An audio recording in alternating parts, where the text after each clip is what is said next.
Buongiorno e bentornati a Valgrande.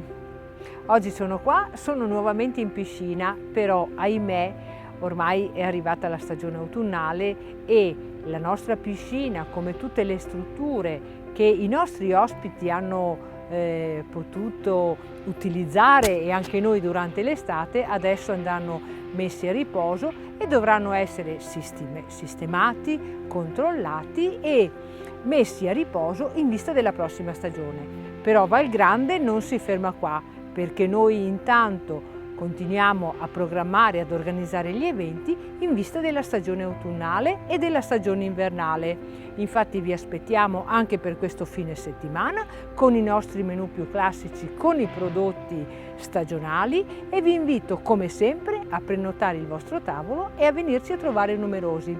Vi aspettiamo, ciao!